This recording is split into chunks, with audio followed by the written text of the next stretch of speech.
The iPhone 16 Pro gets a bigger display and the 5x tetra prism zoom from the Max without a price hike. Add in promising Apple Intelligence features, a smarter Siri and longer battery life, and this is a compelling flagship phone value.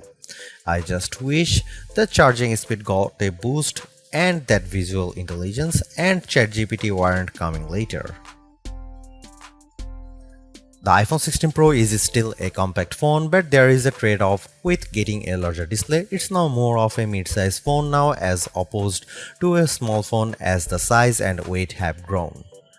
This handset measures 5.89 by 2.81 by 0.32 inches and weighs 7.03 ounces compared to 5.77 by 2.78 by 0.32 inches and 6.6 ounces for the iPhone 15 Pro.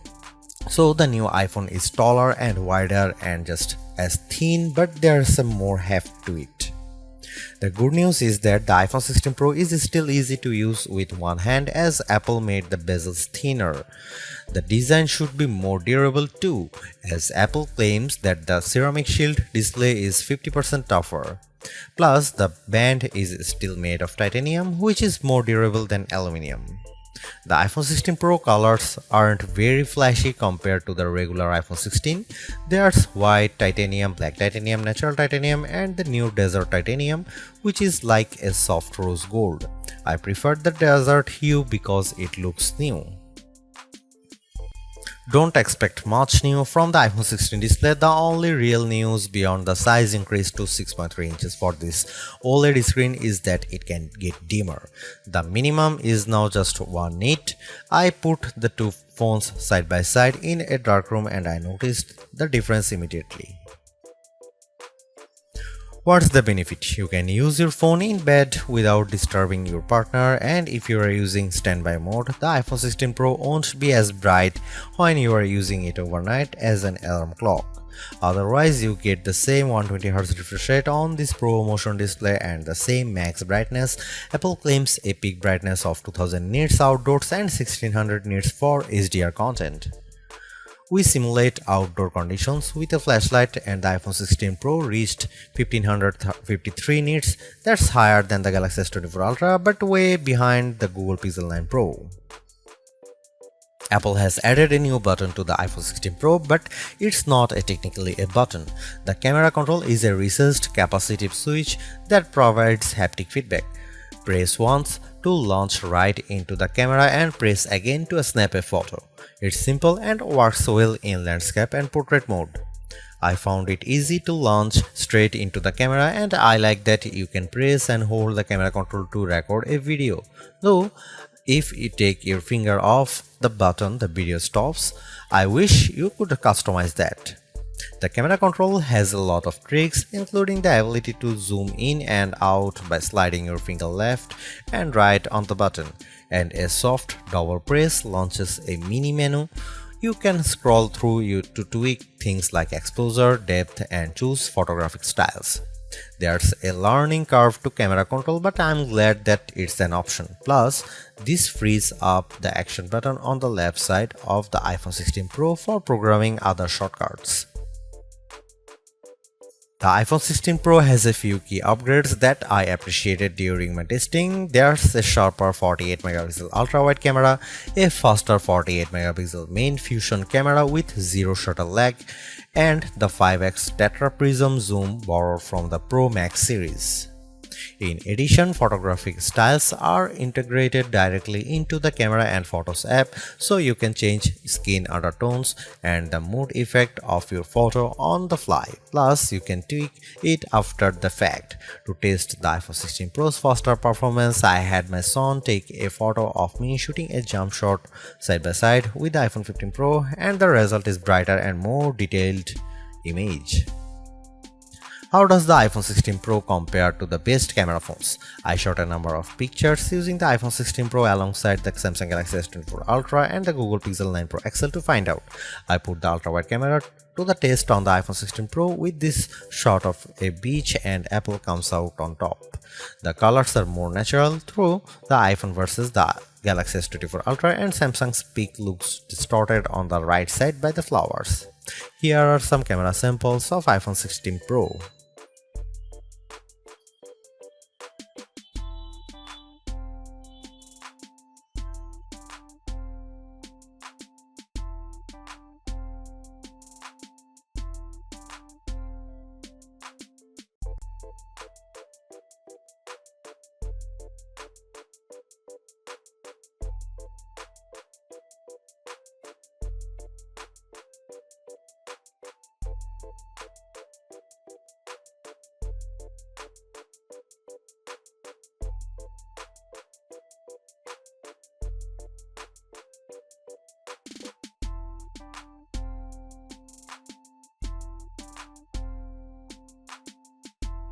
Hey Siri, are you smart yet? Apple Intelligence isn't officially coming to the iPhone 16 series until October, but I was able to try out some of this feature ahead of its official launch as part of the iOS 18.1 developer preview. Writing tools can be fairly helpful. I used it to summarize a long note in the Apple Notes app and it came up with a useful summary. I also had fun with writing tools trying to rewrite an email I purposely wrote in a rude tone, choosing the professional option, and the result was indeed closer to what I would usually send. I also used Apple Intelligence to look up how to do various things on the iPhone and get back step-by-step instruction for how to screen record on your iPhone, so you'll definitely spend less time looking up how to at online. On the Photos front, my favorite Apple Intelligence feature is Memory Movie. You can give the Photos app a prompt like a beach memories through the years with an upbeat soundtrack, and you will see the AI go to work sifting through all your photos and videos, and the end result was pretty satisfying, fittingly ending with a sunset peak. While it's overdue, I appreciate that the iPhone 16 Pro has a clean up button, which is basically Google's magic eraser on iOS. Apple's version of this feature is smart enough to identify objects or subjects you might want to remove, and it works quickly. But the feature struggled in some cases to completely erase what I didn't want in the frame. Siri is definitely the biggest upgrade with Apple Intelligence. It's a lot more conversational and forgiving of mistakes as we speak. For example, I was able to correct a timer from 10 minutes to 5 minutes on the fly and Siri got it right. The new Siri in Apple Intelligence is also better with follow-up questions. For example, I could ask about the weather today and then say, how about the rest of the week? And I got an extended forecast. Siri was also smart enough to answer who do the Yankees play next and what are the odds in succession, though it couldn't tell me who the starting pitcher was. I got several links instead. Another plus is that you can talk to Siri just by typing. You tap the bottom of the iPhone 16 Pro to enter your query, which comes in handy when you can't talk. Siri is definitely getting better, but it doesn't have that wow factor that you will experience with Gemini Live Voice or GPT-40 Voice, where it feels like you are having a real conversation with a chatbot. The iPhone 16 Pro packs Apple's new A18 Pro chip built on 2nd generation 3nm tech as well as 8GB of RAM. Based on our testing, it is indeed the fastest chip around, but not on every test. When I played Resident Evil Village, I was scared as I made my way down a snowy path and stumbled upon some dead birds. The graphics are console grade. I also got to play the Infinity Nikki game, which was in beta, and the lighting and water effects were very impressive.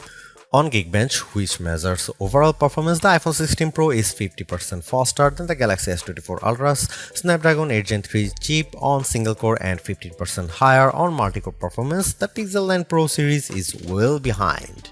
To test video editing performance, we use Adobe Premiere Rush and time how long it takes to transcode a 4K clip to 1080p. The new iPhone 16 Pro needed just 21 seconds, which is twice as fast as the S24 Ultra. On the graphics front, the iPhone 16 Pro features a 6-core GPU compared to 5 cores for the regular iPhone 16 models. Apple says you should get 20% faster performance than the iPhone 15 Pro. On the 3D Mark Solar Bay graphics test, which has support for ray tracing, the iPhone 16 Pro was 22% faster than the iPhone 15 Pro. However, that's still 18% behind the Galaxy S24 Ultra, which also delivered higher frame rates on the test. The iPhone 16 Pro Max features a new internal design with a graphite-clad aluminum substructure that's supposed to result in 20% better sustained performance. To test this claim, we ran the 3D Mark Wildlife stress test for 20 minutes. The iPhone 16 Pro turned in a stability score of 66%. It hit a higher overall loop score than iPhone 16 Pro Max but had a bigger drop-off. The Galaxy S24 Ultra's score was worse at 60.4%.